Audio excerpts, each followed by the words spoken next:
Hello student, this is Suman Dutta. আজকে present হলাম নতুন একটা ভিডিও নিয়ে। আজকে থাকলো ক্লাস 9-এর জন্য আরেকটা সাজেশন। আমি কি করছি, আমি এইবার সাজেশনগুলা চ্যাপ্টার ওয়াইজ দিচ্ছি, যাতে তোমাদের পড়তে সুবিধা হয়, প্লাস পরীক্ষার মধ্যে কমনের ব্যাপারটা বেশি থাকে। তো আজকে ক্লাস 9-এর হিস্ট্রি থেকে ইউরোপের সমাজবাদ ও রুশ বিপ্লব, চ্যাপ্টার নং 2, এখান থেকে কিছু গুরুত্বপূর্ণ এক কথায় উত্তর যেগুলো তোমরা পড়বে, ঠিক আছে? কারণ এখান থেকে 4-এর এক কথায় উত্তর আসবে, মানে 1 into 4, 1 into 4 = 4, ঠিক আছে? 4টা এক কথায় উত্তর আসবে, তাই কিছু এক কথায় উত্তর তোমাদের সামনে নিয়ে আসলাম। পরবর্তী সময়ে বাকি বড় প্রশ্নগুলো নিয়ে আসবো। প্রথম প্রশ্ন, বিপ্লব কথা অর্থ কী? বিপ্লব কথা অর্থ হলো আমূল পরিবর্তন। ডাচ ক্যাপিটাল কে রচনা করেন? কার্ল মার্কস 1867 সালে। আধুনিক কালের সমাজতন্ত্রের জন্য কাকে বলা হয়? কার্ল মার্কসকে। কমিউনিস্ট ম্যানিফেস্টো কার? কার্ল মার্কসের। 1848 সালে এটা লেখা হয়। সেন্ট সাইমনকে ফ্রান্সের সমাজতন্ত্রবাদের জনক বলা হয়। সেন্ট সাইমনকে ফ্রান্সের সমাজতন্ত্রবাদের জনক বলা হয়। দ্বন্দ্বমূলক বস্তুবাদ তথ্যের জনককে? Karl Marx. ইংল্যান্ডের চার্টিস্ট আন্দোলনের দাবিগুলি জনগণের সনদ নামে পরিচিত। ইংল্যান্ডের চার্টিস্ট আন্দোলনের দাবিগুলি জনগণের সনদ নামে পরিচিত। মাদার উপন্যাসটির রচয়িতা হলেন ম্যাক্সিম গুর্কি। কে? ম্যাক্সিম গুর্কি। আদি সমাজতন্ত্রীরা কাল্পনিক সমাজতন্ত্রী বা ইউটোপিয়ান সমাজতন্ত্রী নামে পরিচিত। আদি সমাজতন্ত্রীরা কি? কাল্পনিক সমাজতন্ত্রী বা ইউটোপিয়ান সমাজতন্ত্রী নামে পরিচিত। ধনতন্ত্র বা পুঁজিবাদের মধ্যে সাম্রাজ্যবাদের বীজ নিহিত। উক্তিটি কার? লেনিনের। ধনতন্ত্র বা পুঁজিবাদের মধ্যে সাম্রাজ্যবাদের বীজ নিহিত, উক্তিটি কার? লেনিনের, ঠিক আছে? সাদা চামড়ার দায়বদ্ধতা কবিতাটি কি? রুডইয়ার্ড কিপলিংয়ের লেখা।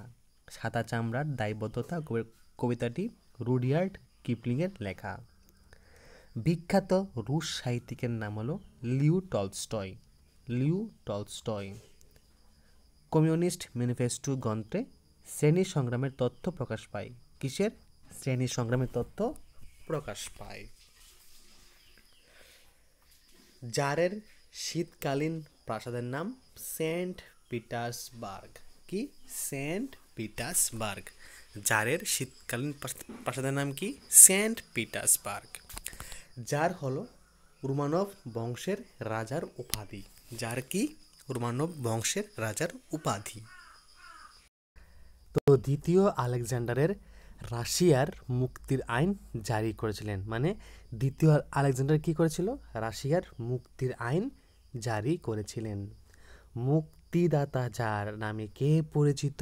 দ্বিতীয় Alexander. What is to be done প্রবন্ধটি লেনিনের লেখা। তো যদি পরীক্ষা আসে what is to be done প্রবন্ধটি কার লেখা? লেনিনের। বিশ্বের প্রথম সমাজতান্ত্রিক রাষ্ট্র হলো রাশিয়া। বিশ্বের প্রথম সমাজতান্ত্রিক রাষ্ট্র হলো রাশিয়া। পিটার দ্য গ্রেটকে আধুনিক রাশিয়ার জনক বলা হয়। কাকে?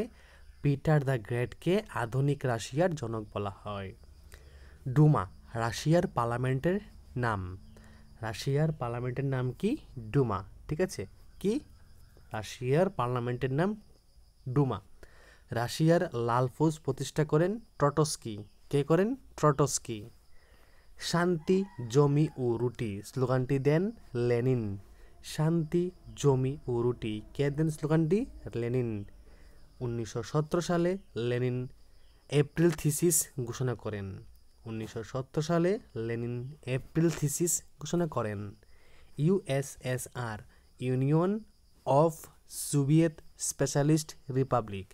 Union of Soviet specialist Republic. রক্তাক্ত বিপ্লব গ্রন্থটি লিখেছেন আর এস অবস্থি। আর এস অবস্থি। রক্তাক্ত বিপ্লবটি লিখেছেন আর এস অবস্থি।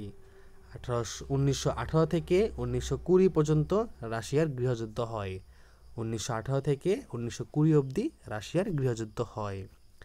নভেম্বর বিপ্লবের নায়ক ভিআই লেনিন। নভেম্বর বিপ্লবের নায়ককে ভিআই লেনিন। তো আমি আমার মতন করে এখানে কিছু গুরুত্বপূর্ণ এক কথা উত্তর দিলাম, তার মধ্যে কিছু শূন্যস্থান আছে, কিছু ডাইরেক্ট প্রশ্ন আছে। তো এগুলোকে তোমরা শিখে নেবে, কারণ এখান থেকে পরীক্ষার মধ্যে যদি 4 নাম্বার আসে, মনে করবে যে তোমাদের পরীক্ষার থেকে একটু হেডেক কমছে আর নাম্বারের দিকে বোনাস পয়েন্ট বাড়ছে। তো যদি আজকের ভিডিও তোমাদের কাছে ভালো লাগে থাকে, অবশ্যই ভিডিওটা সবার সাথে শেয়ার করবে, আর কীরকম হয়েছে আমাকে কমেন্ট বক্সে কমেন্ট করে জানাবে। তো দেখা হচ্ছে আরেকটা গুরুত্বপূর্ণ ভিডিওতে। সবাইকে অসংখ্য ধন্যবাদ।